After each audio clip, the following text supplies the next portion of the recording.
going on, everybody? Welcome to the RBS Cinema Podcast. I know Kung Fu. Show me. This is Sparta! I'm thinking I'm back. Why so serious? Avengers! Assemble. I'm Batman. You better lawyer up, asshole. Because I'm not coming back for 30%.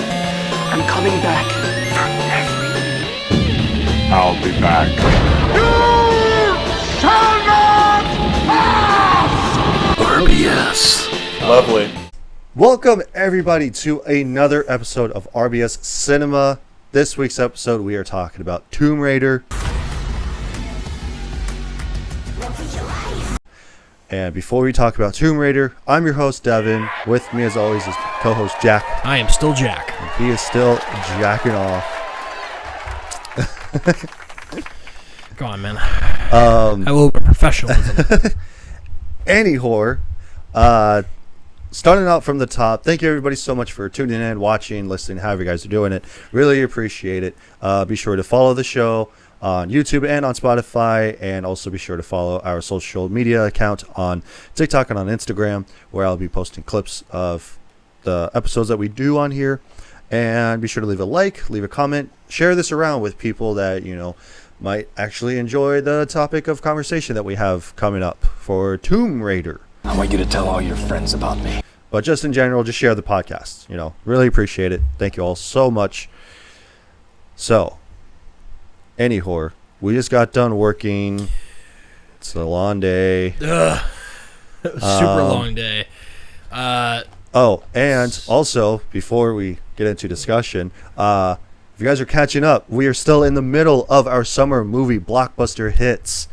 Each week, at the end of each episode, we will be spinning a wheel correlating to what movie that we're going to be talking about for next week. So stay tuned at the end of the show to see what movie we're going to talk about next week. What are we halfway done through that? We have 4 more, so we have a month left. So we're like 2/3 of the way done. Yeah. Okay. So, because we have Airplane, Sonic, Men in Black, and Inglourious Bastards. So still. like 3 of mine and one of mine. one of yours. Yeah, I noticed that last night. I was like, how many more do we have? And it's like 4. Yeah. So, but I do think that it's funny that whenever I spin the wheel, it's primarily always my stuff that gets picked for some reason. Yeah, because God forbid we talk about anything actually interesting. I'm just kidding.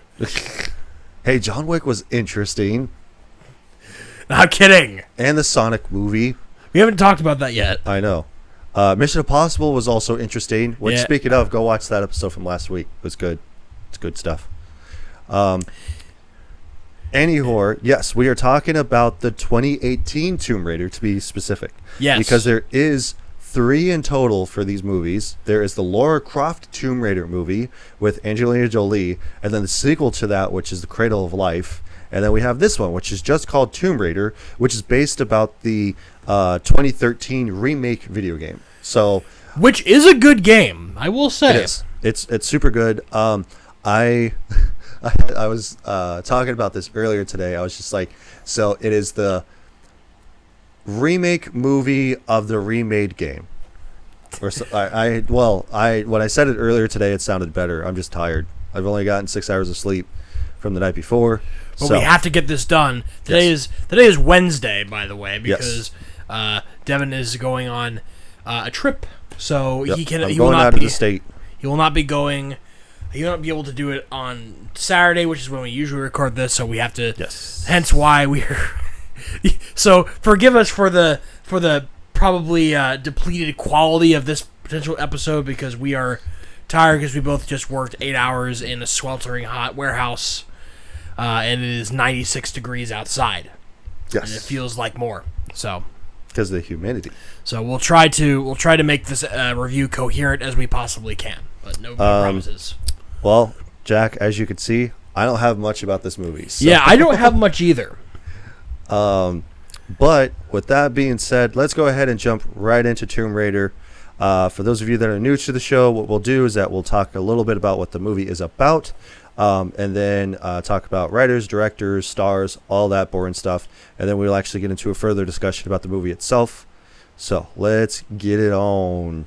So we got Laura Croft, the fiercely independent daughter of a missing adventurer, must push herself beyond her limits when she discovers the island where her father, Lord Richard Croft, disappeared.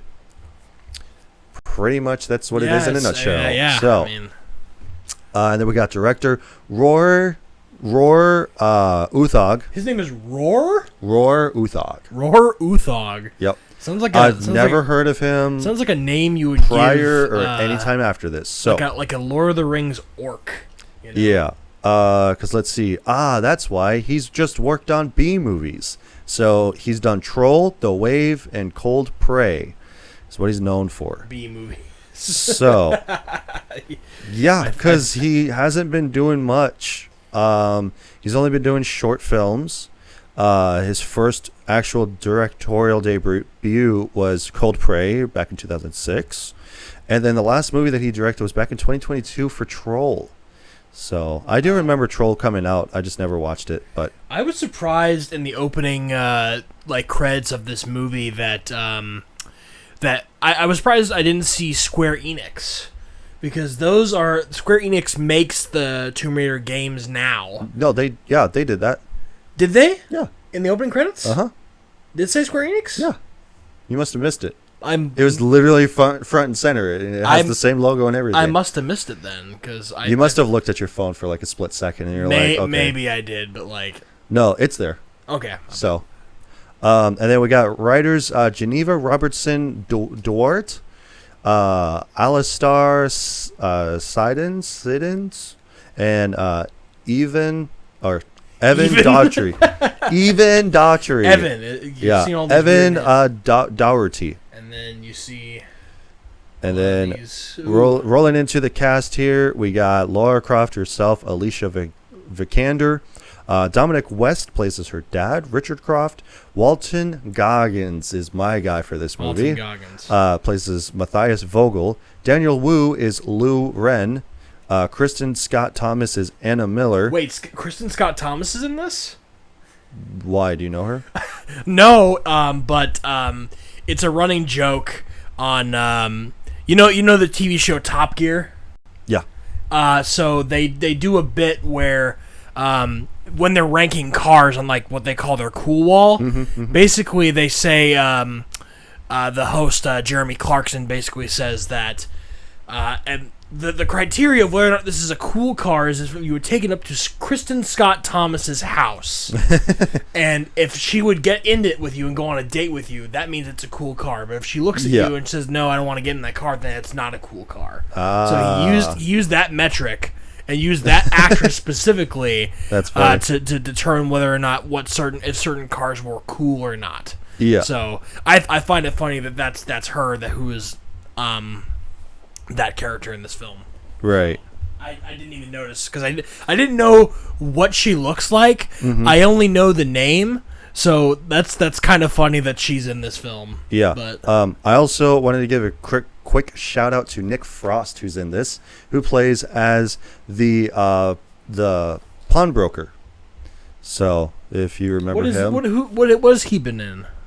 well, for starters, apparently he's in How to Train Your Dragon. Oh, really? Yeah. The live action remake. He's in Paul, Shaun of the Dead, The World's End. So, yeah. Because let's see. But, yeah, he's in a slew of other movies. He's actually pretty good. I like him. Okay. He's pretty cool. But, yeah. Oh, also he was in, what was the other? Oh, Hot Fuzz. That's what it was. But you don't really watch as much movies as I do, so No, I don't. So. But yeah, Nick Frost is also in this movie, which I wanted to give a quick shout out to. And I've only got 2 taglines for you here, Jack. I see them. Only 2. Number 1, her legend begins, 3 words. and survival is her story. You know that it's going to be a high grossing, big market film when you see that there's only 2 taglines. Yeah. So for those of you who didn't recognize a lot of the actors or actresses in this cast, I'll tell you right now, this is a B movie. Is it a B movie? Well, I mean, no, but it's Well, like a... I think it's no, because like it's a B cast. Yeah, it's a B cast. Like okay. I'm talking about B list. Right. You know, it's a very B-list celebrities that are pretty much in like an A-tier movie. It surprised me question mark that you A-tier? chose this film to be put onto this list, Evan. Yeah. Quite frankly, because I wouldn't have, if you told me this was a summer movie, Yeah. I wouldn't have really believed you. No. Well, let's take a look here. Short intermission here while we verify this. When it came although, out. to be fair, you know, you didn't. A lot of these movies on here, or some of these movies on here, aren't necessarily movies that released in summer. You just wanted to. Oh yeah, it's March, so you just want to have it maybe fit the vibe of summer. Yeah, because this does feel like a summer movie, does it not? I mean, it takes place in a warm locale, so I guess you could say it takes place on an island. So islands are kind of summer-y, you know. They're nice weather. Well, it was a lot of sweaty people sweating their asses off. So in the middle of a jungle. So yeah, let's get into this film. Yeah, let's get into this dog shit. Well, hold on. I mean, yeah, we'll get to that. Yeah, we'll give our rating afterwards, so stay tuned for that. But yeah, I had written down in my notes is like that originally she has a job and she's basically door dashing on a bike. She's a door dasher on a bike. She's a bike courier because you know, bikes are viable. Obviously, we're in London, England. Yeah. Right. The opening scene is like her dad talking about the legend of Himiko, which is a goddess queen sort of thing that's in Japanese folklore. Yeah, because essentially what it is that he's trying to discover her because she is supposed to bring death to everything that she touches. So wouldn't you want to stay away from that though? If she touches everything and dies. But he's like, I must find it before the evil force Trinity does. Yeah. So I got to make sure that it doesn't fall into the wrong hands and right. so on and so forth. So we get that great bit at the beginning of the film, and then it immediately cuts to sweaty women fighting in a boxing ring, and then one of them being her, the other one of them is Laura Croft, whatever. And she gets her ass beat. Yeah. Right. She does not. Well, she tries to get the upper hand, but she can't. Yeah, basically. Because she's outclassed, basically. It's just a scene that's showing Laura Croft in like doing hand-to-hand fighting. Basically doing fighting. It's supposed to basically be like, hey, like, she can hold her own, essentially. Yeah. Well, so except she can't because she got choked out. Well, yeah.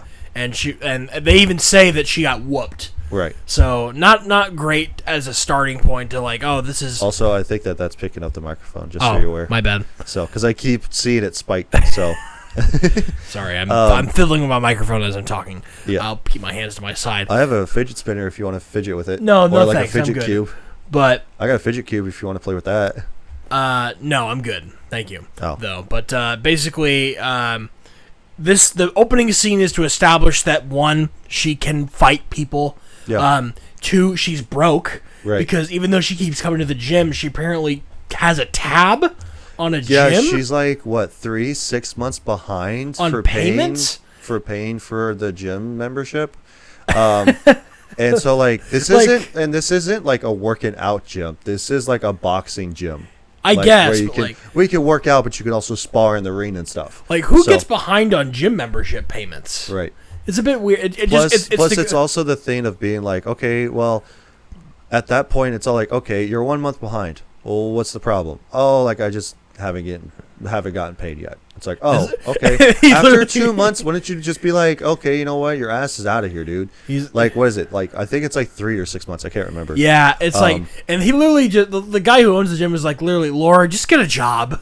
Yeah, because like she was eating an apple while she was talking to one of her friends, and he comes in and goes like, "Who stole my apple? Who stole my apple?" And so she like, and he walks in, and so she has it in her mouth and turns around, and he goes like, "I should have known it was you. Yeah, you broke bitch. Broke bitch. Like, get out of my gym." And like, there's even a sign that's on the door that says like, "No payment, no fighting. No pay, no play." Yeah. something So like that. yeah, it's like no pay, no play, which means that you can't spar or anything. And then so from there we get a scene of Laura biking. Well, through. she then says like, "Oh, I've already got a job," and like I said, she's the bike carrier. Yeah, for DoorDash. So we get to see a scene of her biking through the streets of London while a British female rapper sings in the background. Well, whatever. But it's also the thing too of like when she gets to, like the spot where everybody links up for like the biking stuff. Yeah. They start talking about the rabbit game. Like the fox hunt. the fox hunt. Yeah. And so like she overhears this, and so she's just like, okay, like what is that? And they explain to her that like one person's the fox, the other people are the hounds. And the fox has a can of paint that the hounds have to basically follow. If you are able, I think it's like 10 minutes. If you're able to avoid the hounds for 10 minutes. No, it's just until the paint runs out in the can. Oh, that's what it is. Yeah. So, yeah. So up until that point, if you win without getting caught, then you get like 5,000 quid. And No, you don't. It's not 5,000 quid. It's 600. Oh yeah, that's what it is. It's 600 quid. It's like she's that she's that desperate that she needs like even like I mean, but $600 is not chump change, but it's right. also like kind of like it's not a huge amount, right? You know. And then like the other thing too is that we don't really know much about her. Like, at this point, yeah, at this point, because like, she does the fox hunt and everything, and then like she's able to like basically be in the clear, and so she gets ran into a cop car, and then they arrest her, and then so she has to call like her basically handler to come in, like her guardian get her. basically. Yeah, and so she's like telling her of going like come down to the office and like sign your father's will so that way you can inherit all of his wealth, because her dad's missing and presumed dead. Yeah, because she doesn't want to, because she still thinks that he's alive, which he is, but we'll get to that later. Yeah, like he's been gone for 7 years. Yeah, is what it is. He went on out at like on an adventure and then and like, just never came back. Yeah, hasn't come back for like 7 years. She thought that he was like at this point, Laura thinks that he's just missing. Yep. And she has no idea where she is, and all she knows about her dad is that he just goes to like business meetings because he's the head of Croft Holdings. Yeah. So she is the inheritor of a vast fortune, right? She's loaded, but she didn't accept any of the money because her dad was still dead. Yeah, because like they stopped, because like she told Laura that like the cops in Hong Kong stopped looking for him after 2 years. Yeah. So then like they presume him to be dead. Yeah. So, but she ends up actually going to there and then like trying to sign the contract, which was really dumb for me when I was watching this, because she goes like, she's about to sign the papers, the will, and then so that way she inherits everything. But then the other thing that was funny was the fact that she was given a Japanese puzzle box. Yeah, the lawyer pulled out a puzzle box. And yeah, and so she solves it while she's talking to them, and then she opens it up, and then it's a key with a picture of her when she was a kid with her dad, and then as well as like a scrap of paper that says like, "You'll take this key to like my first letter," and so she goes like, "I'll be right back," and so like. She gets in a cab and just goes back to the manor. Like now they're just sitting there going like, I wonder where she's at. Like I really would have loved if they actually panned back over to them, just being like, where is she? Like, yeah, she said she was gonna be right back. Did she go to the bathroom? Well, no. And then that just basically sets off the events of her going to his gravestone at the manor, And so like it just has when he was born and like doesn't have an because end dates because he's still presumed alive. They haven't like finalized his death yet. Yeah. So then she realizes that the R in his name for Richard is a keyhole, and then like finds a secret compartment where he has all of his findings and research and stuff for also, his adventures. That's kind of weird that like you hide your I thought it was weird that we didn't get to see inside Croft Manor, right? That the only thing we had to see of Richard Croft's collection is in the mausoleum, and it opens up a door inside of someone else's tomb, like inside someone else's like resting place, right? So it's like, so there was nobody there. What happened to the bodies that were there? Right. Kind of a weird detail, but like, we never actually get to see inside Croft Manor, which is something that like I maybe fans were hoping that they would see. Maybe. But if you never played a Tomb Raider game before, you never even heard Tomb Raider, then you don't really think twice about it. Right. I just like they did show Croft Manor, like the overshot of it when she was coming back. It's like, oh, this is Croft Manor. Yeah. You know, because it's a place that I believe gets more screen time in the original films. I've never seen them. So. Yes, it does. In the Angelina Jolie movies, they do. Also, in like the first game, I think it is, for PlayStation 1, you get to run around in the manor and run outside and stuff and do like an obstacle course and stuff. Yes. So, but yeah, because like half of this movie is just like really like dumb and it's really slow. And I'm all like, I don't care. Just get to the part where she gets to the island and she starts kicking ass. So that's what we'll do here. Basically, she finds a tape of her dad basically saying like, burn all of my research that I have of Kimiko so that way you're safe. And unfortunately, you're seeing this because of the fact that I might be dead. Yeah. And so she doesn't. She just takes his notebook that he had all of his research in for Kimiko. And so she finds an invoice from this guy that's in like, I think in Hong Kong. Yeah. Yeah. And so she goes there to go and find what's his face. But before that, she has to get Lou. money. Yeah. So she goes to a pawn shop. Yeah, to she sell goes to off the pawn shop. Yeah, and that's where she meets Nick Frost. Nick Frost, fat British man. Yeah. And then I especially love like his girlfriend because she just instantly goes like, "Stop flirting with her," and stuff. And so, but yeah, it's Lou Ren. She goes to Hong Kong. She tries to find him. She gets mugged. She gets an attempted mugging because these guys, they go like, oh, like she keeps walking around asking people if they speak English. Everybody's like, no. And then these three kids come up and they're like, hey, like we speak English. Like, what do you need? She goes like, oh, I'm trying to look for Lou Ren. And so they're like, okay, grab her stuff and then run off. And so she tackles them after jumping around on boats, and she gets her stuff back. And it turns out that Lou Ren, like the boat that they're on is Lou Ren's. He has a shotgun. He's drunk. Yeah. And he just goes like, get off my boat. And so she's like, well, wait, I'm trying to find my dad. And he goes like, I don't give a fuck. Get off my boat. And so then he passes out. And so she's interrogating him by spraying water in his face in his shower and just being like, hey, like this was you, wasn't it? And he goes like, no, that wasn't me. That was my dad. That was my dad. Coincidentally, his dad took her dad to the island. Yeah. So she goes like, all right. And they're talking, and he goes like, no, I'm not doing that. Like, going to that island is the death sentence. It's in the middle of the Devil's Sea, basically. It's like the Devil's Triangle. It's like Japan's version of the Bermuda Triangle. Yeah. So. And so with that, she takes out her giant wad of cash, puts it on the table because she notices that there's playing cards and poker chips on there, and so she goes like, well, I've got cash, so you can take me to the island. And he goes like, all right.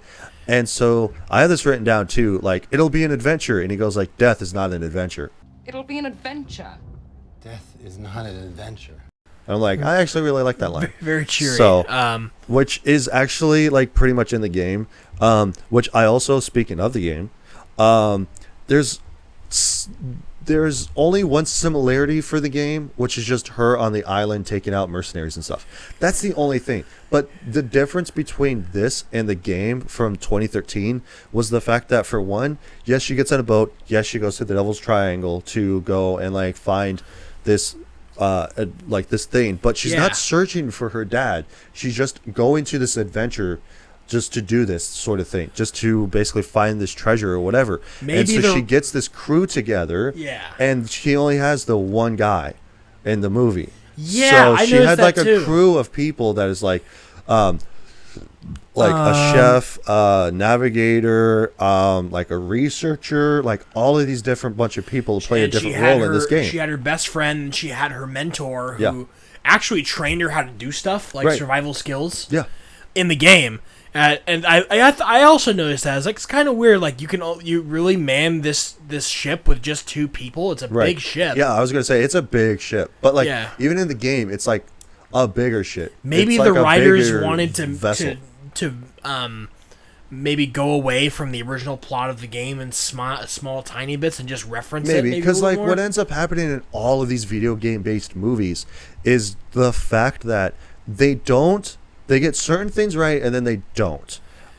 Like in this case where she doesn't go to the island to go look for her dad. She goes to the island to go and discover treasure. Yeah, or because she's something's out already there. she's already like a established she went to university. She's an archaeologist, right? And so she wants to go out into the world and experience life-altering things, and to also go and discover stuff. Yeah, in this one, she's kind of a loser. Yeah, honestly, she didn't go to school. She's just been like sad about her dad leaving for 7 years, and she like tries and she to go doesn't on have her, any money. Yeah, so, she doesn't have any money because she's refusing to take from her inheritance of like her dad. Her dad, like Yeah. so. And like the other thing too was that like when and like this happens in the movie too, of like the ship gets into like a storm, and then, I did it like blows, this scene though. Yeah, like it's pretty cool.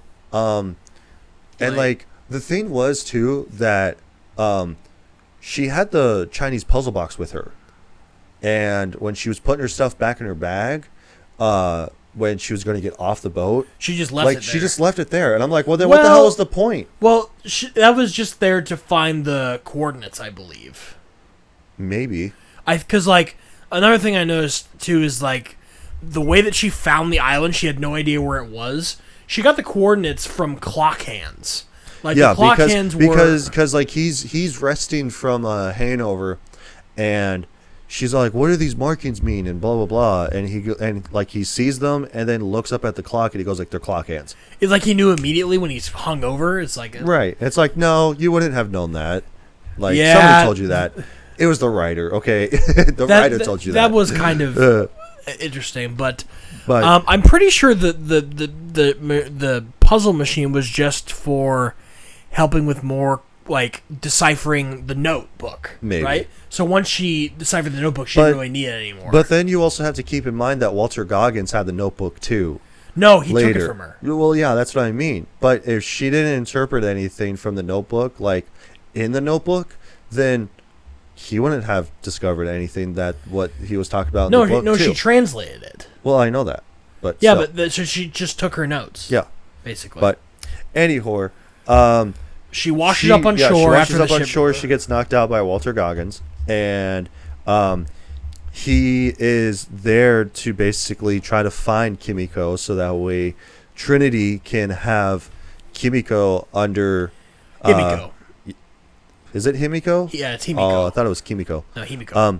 But yeah, they want to take Himiko and take her power and basically possess it, essentially. And this is when it actually starts to pick up. Yeah. Because this is like halfway through the movie already. It really is. So, because like it doesn't really pop off up until now. Well, kind of. Because Well, like now the she's rest being is, like, held set up. prisoner. And then they go like, okay, well, we're moving camp. So then they move camp to somewhere else. And then they start setting stuff up. And then that's when she breaks free. And then that's when she like is able to do all the stuff that you were able to do in the game. And the difference between the movie and the game, because of course the movies aren't ever going to do the games justice, but like when Laura originally washes up on shore, she gets knocked out. That actually does happen in the game. Yeah. But then she gets tied up in like this cave. Yeah. And then you had to break free by setting yourself on fire and then falling down, which this does happen later on in the movie, like in a little bit, where she falls down and then a piece of barbed wire gets lunged into her side. I think it's just a stick. Straight through. Well, in this it's a stick. The stick, but in the game it's not barbed wire. It's what did I say? Something. Yeah, it was a lot more gruesome in the game. I'll give them that. It was because it went straight. It went straight through the side. Yeah. Of her side of her torso. Yeah. And so she rips it out. But in this, which I did really like this part when she's like running away from them, and she falls into the giant waterfall. Yeah. And she goes down the river, and she gets to the end of the waterfall and hangs off with the airplane. This part was actually pretty cool. Yeah, it's a rusted Japanese airplane. It was pretty cool. Yeah, and so like she is on top of the wing, and so she runs off, gets to the main hangar of where the main like fuselage. Yeah. Bless you. Thank you.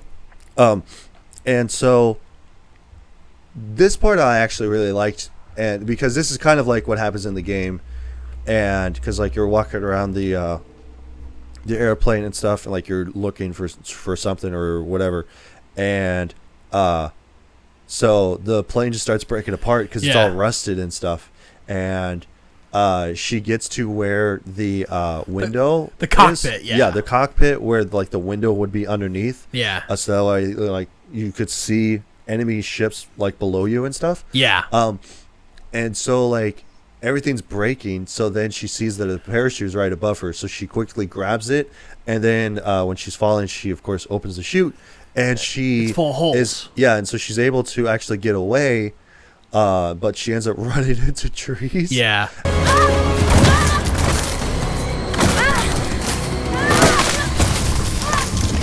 And then this is when like she falls down and stuff, and then that's when she realizes that she has a stick inside of her side.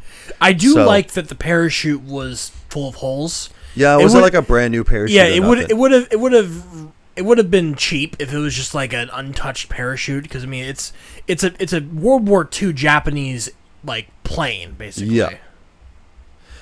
Which I did think that this is also really funny. So like cutting to when she actually discovers that her dad is actually alive after killing a guy. Yeah, it's after she kills a guy. And so like she runs after who she doesn't know who it is, but then she discovers that it's her dad. The whole time he's all like, "Oh, if you just ignore it, it'll go away." He thinks she's a hallucination. Yeah, but it turns out that she's real. But he ends up like the next day they start talking and stuff, and so he goes like, "Oh, they think I'm dead, and that's how I'd like it to be. But you also burned all of my research, right?" And so so that way Vogel can't find it, and so she goes like. And I literally just went like, "Yeah, about that." I did that too. I literally said out loud, "Yeah, about that." Since I'm dead, and since you've burnt the rest of my research, he'll never find it. So, about that. And so she literally says that verbatim. She goes, about that. He walks back in all pissed, is like, "I told you to do one thing." Right. So she goes like, "Oh, you must think I'm stupid," and he goes like, "No, your bravery."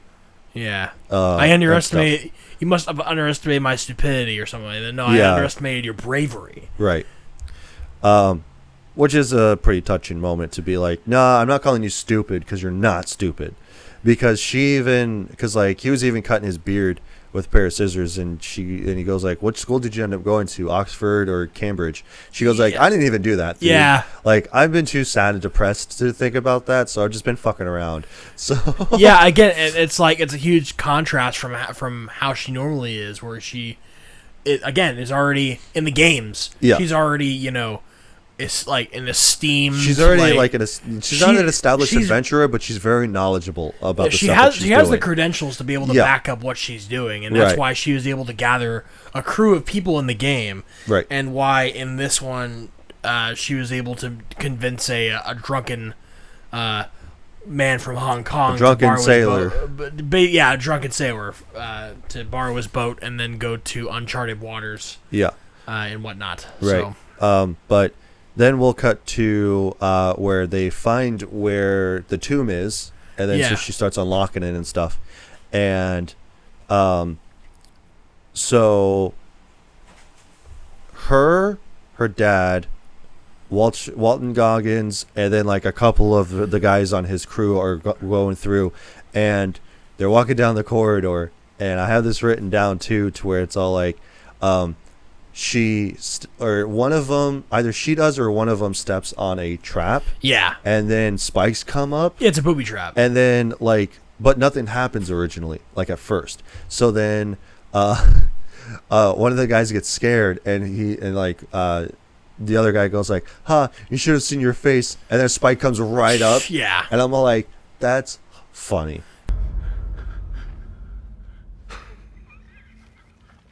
Should have seen the look on your face.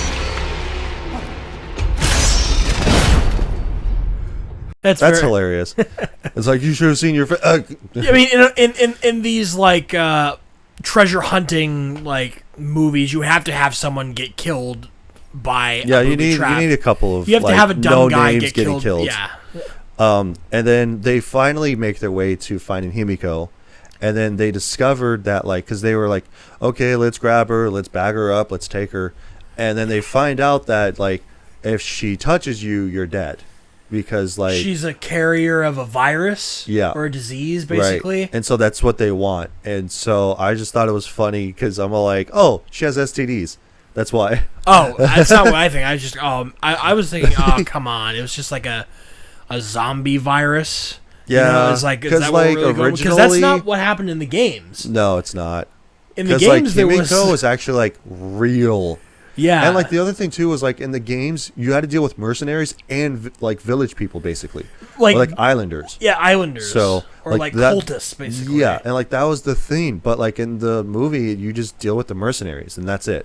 Yeah. So, I was really hoping that there would be some like dead people rising from the dead type crap, you know. Yeah. But there's really none of that. Like no, it's just a lot of walking around and talking. That's all that this movie is. What I don't understand is why there was a mechanism inside the coffin for Himiko to make her sit upright. Right.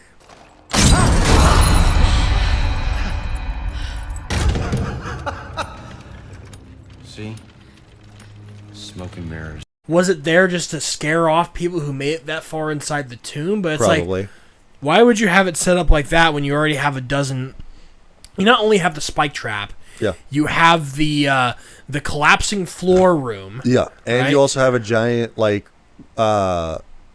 ravine or like a giant gap, a chasm, like that you have to jump over. That's full of dead bodies below, or like skeletons below. Yeah. Also, because they hinted at all the challenges that were all the booby traps that were like going up to the coffin of Himiko. Yeah. Like in montages of them like actually traveling to the island. Yeah. And there was like, oh, you must face like 1,000 of her or 10,000 of her handmaidens, and like they didn't do anything with that. No. They're just a room full of. It was just pretty boring because like it was just a bunch of traps that they had to go through. Again, and there was only two. I really thought they would have done something with that last room full of like dead bodies in it. I thought there was going to be like an army of the undead and stuff. Of the undead, which again would have been super, like it would have ramped up super like a lot. Yeah. Part of me is glad that they didn't do it because it would have been too much too fast. Right. It's like they didn't have enough time to be able to do anything, and it would have added to the runtime of this movie. This movie's 2 hours. Yeah, it's almost 2 hours. Yeah. It really didn't feel like 2 hours. It kind of just like half the movie is the first act where it's all set up, and the half movie is the second act on the island. Yeah, that's all that it is. Very clear cut. Yeah. But I did really like that when they go to Himiko's tomb, that there was like climbing gear there, like the climbing hooks, and so like that's what she has in the game. Yeah, well, I mean, it wasn't in there in the tomb. No, it was. They brought really? Yeah.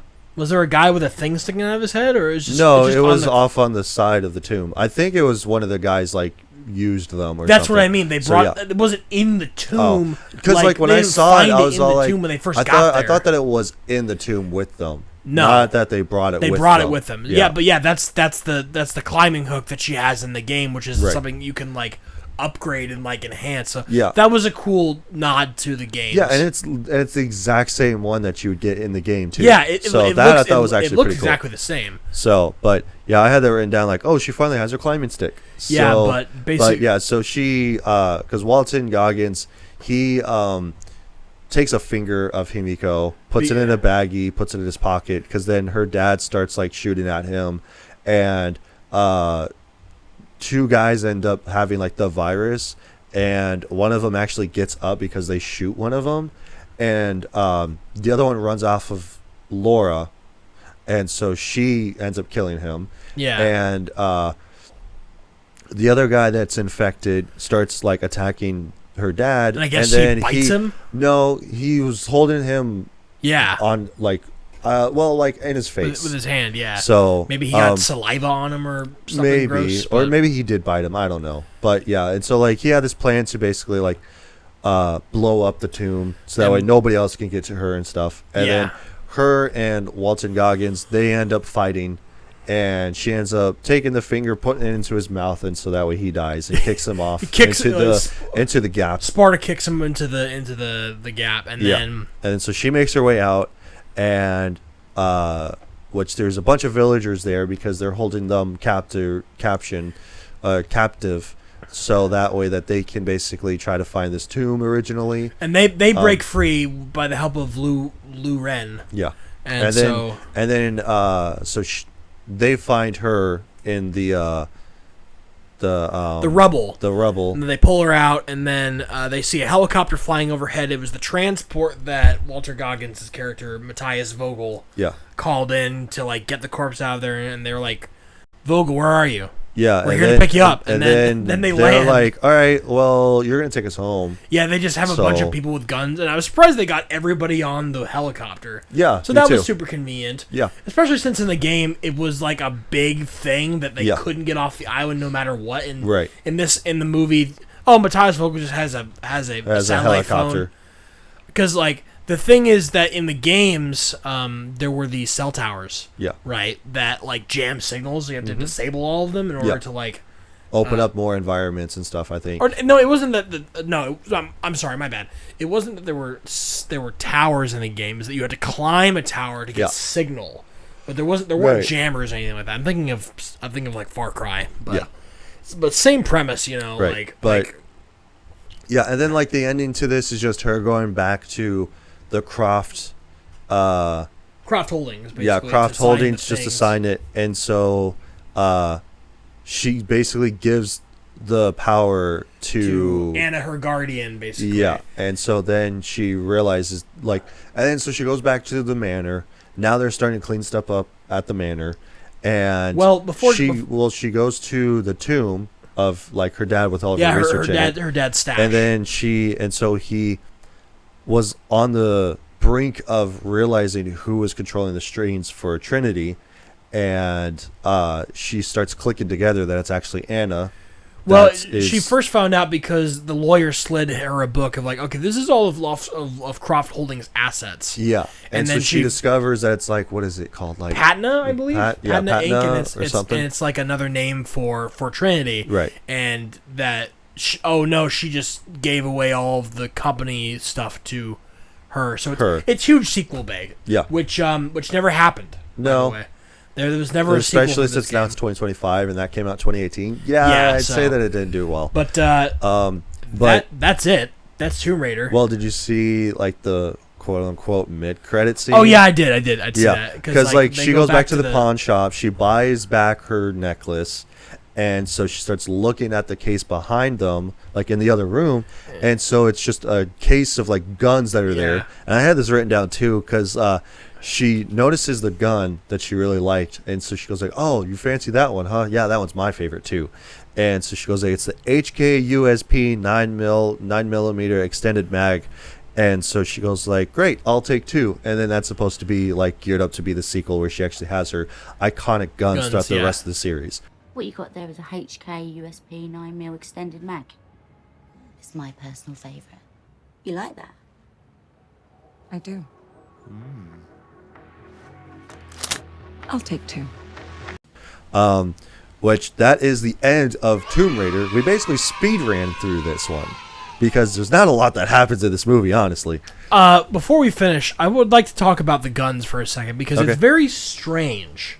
If you've never played Tomb Raider, if you've never heard of Tomb Raider, at the end of this film, you see a mid-credit scene about her wanting 2 guns when she never used a gun. Yeah. During this whole thing, right? She only used a bow and arrow. Yeah. And she used like a pickaxe, right? Yeah, pretty much. But she never once held a gun. She never shot anyone. Yeah. So for her to all of a sudden say, "Oh, I want some guns," is very strange. If you've never played the Tomb Raider games. Yeah. It makes it's a Because fun. even in the game, you get a gun, if not 2. So you get like a rifle and like a pistol. Yeah, you get like and the bow and guns. arrow, of course. Yeah, but like it's a reference to like the old Tomb Raider games. Yeah, but where again, she just runs around with dual pistols. If you have stuff. no background knowledge or no context for why Yeah. Lara Croft would want 2 guns of those specific types, they do look very similar to the actual guns in the first games. Yeah. Right. You know, the 2 bits of polygons, but right. But yeah, it would be very confusing to people who didn't play any Tomb Raider games to like, okay, why does she want a gun? Right. So, well, like, have you watched this prior to? no, seeing this is my first time seeing it. Okay. Because I saw it when it first came out. I was so excited to watch this. Did you just go see it in theaters? I did. Oh, you did? did? I was working at the movie theater at the time. Oh, yeah, okay. So I was working there up until 2019 when Infinity War came out. So, oh, wait. This came out in the same year that Infinity War did? yeah. Oh. I think I was working there up until like sometime after Infinity War, actually. Well, to be fair, it didn't come out in the summer. It came out in May. Came out in March. So it came out in March. So that was plenty of time beforehand. Yeah. But like that's probably why this movie got lost. Well, it's not even that. It was the fact that like nobody cared about this movie. Nobody, kind of like the Assassin's Creed movie. Nobody cared about that movie either. I would feel like this movie is leagues better than the Assassin's Creed movie. Well, yes, it is. Because actually touches base more on the game itself rather than anything else. And it kind of stands alone on its own, like, sort of story. I mean, it's technically a remake of a movie franchise of a game franchise. The game that it's based on really does the heavy lifting in terms of the context that's given to the film. I do like that she basically kind of decently looks like Lara Croft in the game, except for, like, not physically or anything like that, but just like the outfit and like the way that she talks and like, because like especially when Laura's getting like tossed around in the game, there's a lot of like squealing, and so like she squeals throughout this whole movie. Oh which yeah, I thought she was does. annoying. And like, you know, she does get like scruffed up and like dirty and scarred, like how Laura does in the I need to replay that game again. Same. Now after I'm nostalgic after I watched this, I was like, damn, now I kind of want to play the game. I looked on Steam, and that game is actually overwhelmingly positive still, the 2013 version. That people really love that they game. came out with the definitive edition for all 3 of them. Yeah, so you could get all the perks, all the different unlockable stuff or whatever. I don't know if they ever did anything for it or like any side story stuff. I don't remember. But anyway, so now that we finished, let's go ahead and close up Tomb Raider. But yeah, that's it for Tomb Raider. Let's get down to our consensus on this being a rent, buy, or skip. Hence the reason why this is called RBS in the first place. So, since this is your first viewing, I want to hear what you have to say. You know, it's I want to give this movie a low rent, but in reality, it's a skip. It's the biggest piece of dog shit. Yeah, but I was going to say, are you ever going to watch this again? It's a high skip, though. Yeah. So you're going off of like Sam's criteria of going like it's a high skip, low rent. It's in that range.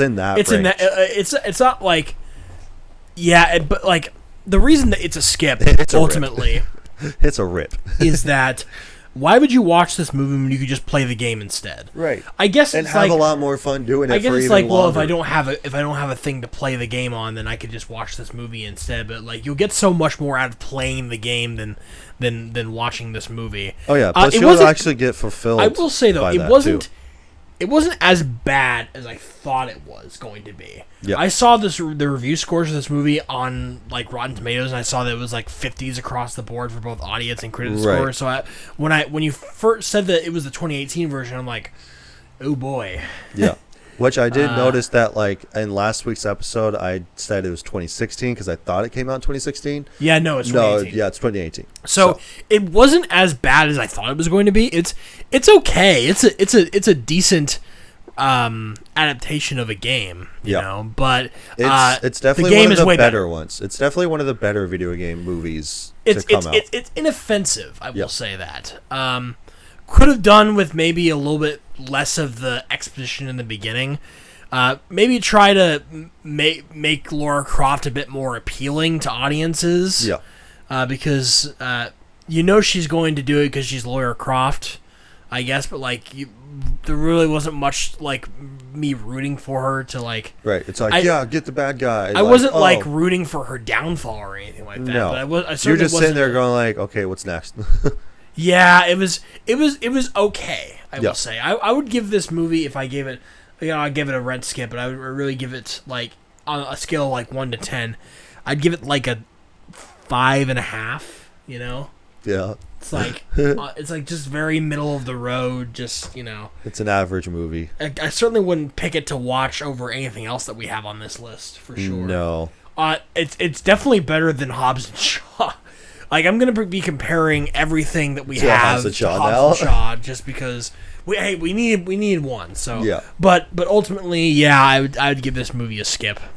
Yeah. Not really something that you have to see. Right. Even if you're a Tomb Raider fan, it's not like there's still like plenty of other ways to like. I mean, just go and watch the original Angelina Jolie Lara Croft movie. That's seen even those. better. Yeah. That one's even better. That one's more like action packed actually. Yeah. It's not heavy on the exposition and stuff. So definitely give those a try. Right. So because you haven't seen them.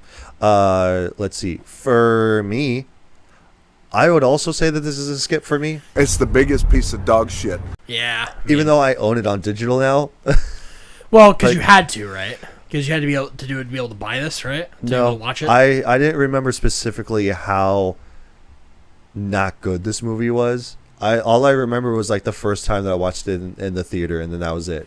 But you think it's not good? No, you think it's not a good film? But then again, and I've mentioned this several times on the podcast, where it's all like, you get super hyped for a movie, you watch it, you're super excited about it, and then like you're like, man, that was so good, and then like you wait for it to come out on DVD, and then you buy it, and then you watch it again, much time later, and then you're like, you know what, this actually wasn't that good, like.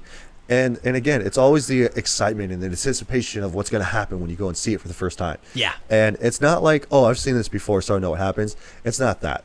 It's the fact that I'm just like, okay, well, like, first half of the movie is boring. Literally the first, like, if you break it up into chapters, chapter 1 is about like her setting her up to be like, oh, she knows how to fight, she knows how to ride a bike. She misses her dad because it's been 7 years. Yeah. She doesn't have her inheritance, so she's not rich. It's just a lot of exposition.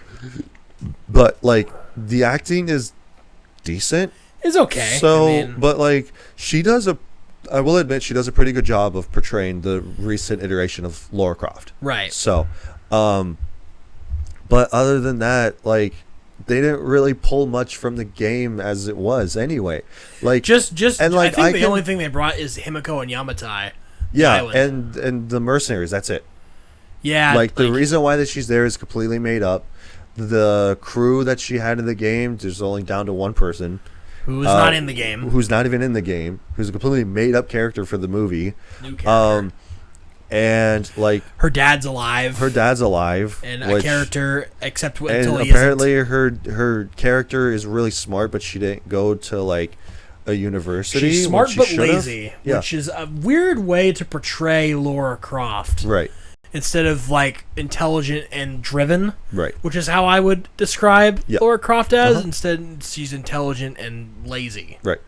So, and for all those reasons, like, I just give it a skip. I mean, I don't disagree with you. I mean, like, I can, like, I'm in the same boat. I lean more towards skip than a rent, but I would say, like, if you haven't seen it and you really like the franchise, you can give it a watch and you'll have a good time still. But all I gotta say is, like, get ready to drag ass for the first half, and just like everything goes off when she breaks away, and then it's just more exposition after that. I was just kind of waiting for the movie to fall apart Yeah. at some point with its logic. I was like, okay, where does this sort of break And down? plus, like, a lot of the stuff that happens, like when she breaks away from everybody and she's on her own, And, so she finds her dad, everything pretty much doesn't escalate. It doesn't go anywhere. It's just a constant, like, straight line. First of all, how does Vogel not kill Lu Ren for resisting? He shot another guy for coughing. Yeah.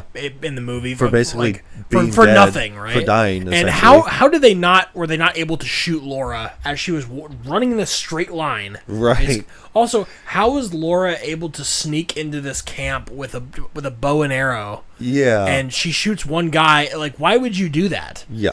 Why would you shoot somebody in the chest instead of shooting them in the head? Well, I think it's probably just because of the fact that she doesn't really have good aim.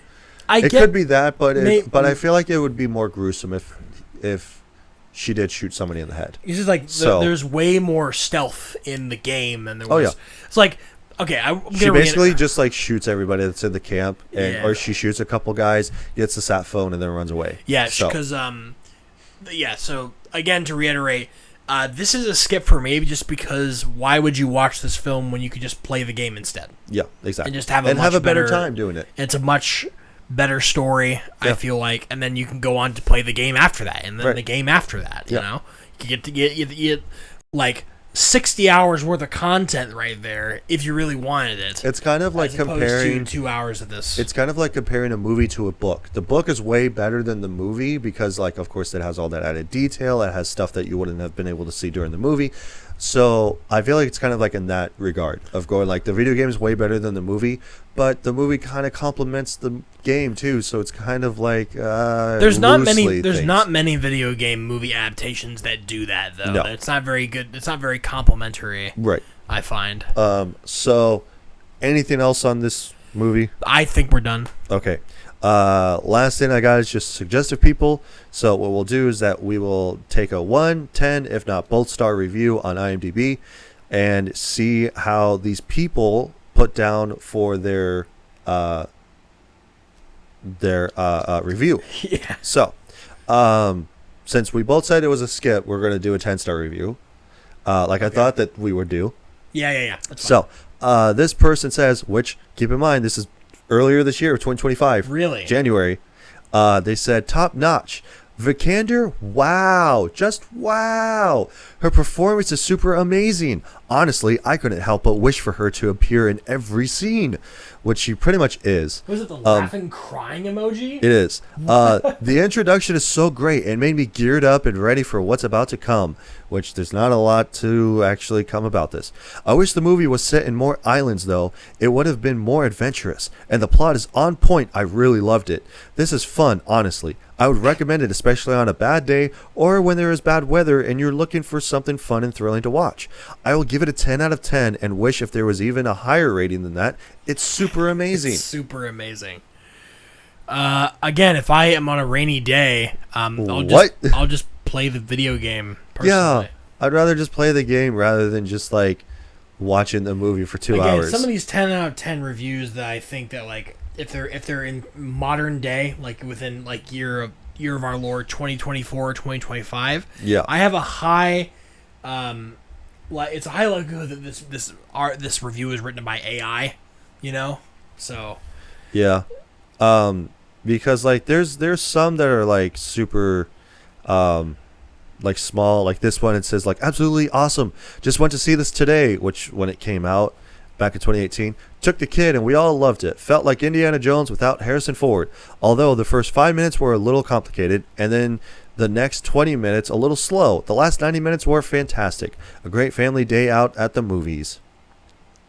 I mean, I guess. Why would you give it a 10 out of 10 if you're like, okay, well, the first 5 minutes is complicated, and then the 20 minutes after that is just kind of dumb, and then like the last 90 minutes I really liked because it was like super bombastic and awesome. It's like, what? I like to give movies an 8 out of 10 because that gives them something to work towards. Yeah. You know? So, yep. Yeah, it just kind of mid, to be honest. It's a very mid movie for sure. But, you know, like I said, if you want to watch it, you can. I'm not saying that you can't, but I will judge you for it if you do and you actually like it. So, All right. but with that being said, got nothing else left of this movie. So let's spin the wheel to see what summer movie blockbuster we got for next week. You got a 1 in 4 chance to get the one of the movies that you wanted to pick from. Well, even then, I don't really care if we do Sonic. So, okay, never mind. It's going to be Men in Black for next week. Men in Black 1. Yep, the first Men in Black movie, so that'll be for a good time. The first one. I haven't seen it in forever, so it'll be a good time. All right. So, next up on the list, we've only got Sonic, Airplane, and Inglourious Bastards still. So, we'll be doing that for the next few weeks in August. And then after that, we'll be doing another trend in September, which I will not say here because I already talked to Jack about it. So, don't worry, audience. I also forgot what it was. So. My friend JK, who you met at the party, I did. He wants to talk about one of the Mortal Kombat movies.